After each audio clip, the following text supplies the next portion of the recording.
Un monument national va prendre feu au Canada. J'ai prophétisé sur le Canada et j'ai dit ceci, qu'il n'est pas sage pour nous de nous lever et d'aller au Canada. Des événements douloureux vont s'y produire. J'ai dit que le Saint-Esprit m'a dit que si quelqu'un veut aller au Canada, il doit se rassurer d'écouter le Saint-Esprit. Parce que si tu n'écoutes pas le Saint-Esprit et tu vas au Canada sans que ce ne soit la volonté de Dieu, tu rentreras, pour ceux qui vont réussir à rentrer vivants, dans l'humiliation et dans la pauvreté, dans le manque. Donc, si tu veux voyager, si tu veux aller au Canada, prends le temps de prier pour écouter le Saint-Esprit. Je l'ai fait et beaucoup de personnes se sont indignées sur ma page, prétextant que c'est de la mauvaise foi. Je m'oppose à ce que les gens vont au Canada. Non, pas du tout. L'objectif de la prophétie, c'est que vous priez afin d'échapper au danger. Quand je prophétise, il y a des gens qui sont au Canada présentement.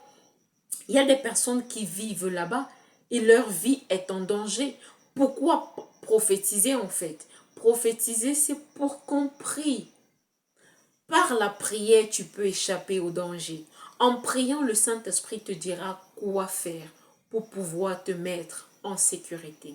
Parce que vous avez refusé de croire, parce que vous êtes indigné, le Saint-Esprit a dit, il y aura un signe.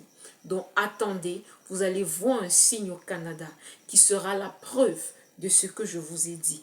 Un monument national au Canada va brûler et vous saurez que l'Éternel a parlé par ma voix. L'objectif n'est pas de vous décourager. L'objectif n'est pas de faire peur. L'objectif n'est pas de créer la haine.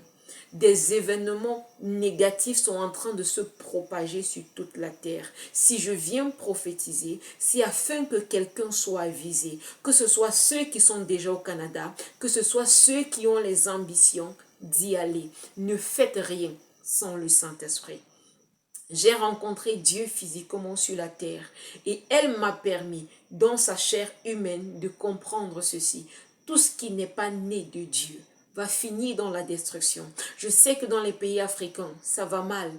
Oui, ça va mal. Il n'y a pas d'emploi, il n'y a pas de quoi manger, il n'y a pas grand-chose. Mais vaudrait mieux être dans un pays où Dieu t'a demandé de rester que d'aller dans un pays où Dieu n'a rien à te donner là-bas. Que ce soit le Cameroun, que ce soit le Canada, que ce soit le Burkina, que ce soit le Mali, tu ne prospéreras dans un pays que parce que le Seigneur t'a envoyé. Ce n'est pas parce que tout va mal au Cameroun ou au Burkina qu'il faut fuir. Dieu peut te bénir. Souviens-toi de ce qui s'est passé avec Isaac. Isaac voulait fuir l'Égypte parce qu'il y avait la famine là-bas. Dieu a dit, reste, je vais te bénir. Donc, si tu es au Cameroun et que le Saint-Esprit veut que tu restes, même si les emplois sont compliqués, même si la vie devient chère, Dieu va te bénir. Dieu, c'est le Dieu de l'impossible. Il n'a pas besoin que tu partes dans un pays pour l'instant qui a l'air d'être fleuri pour te bénir. La prophétie, c'est pour aider. C'est par amour que Dieu demande que des prophéties soient données. La Bible déclare que Dieu ne désire pas la mort des hommes. Dieu ne désire pas la mort du pécheur. Le Seigneur vous aime et le Seigneur veut que vous puissiez échapper au danger. Le Dieu que moi je sais s'appelle le trésor. C'est le Dieu d'Abraham, c'est le Dieu d'Isaac, c'est le Dieu de Jacob. C'est celui-là qui a tout fait pour que l'homme soit heureux et épanoui sur la terre. C'est lui qui m'a envoyé vous dire cela. Prenons garde, veillons et prions. Veillons véritablement.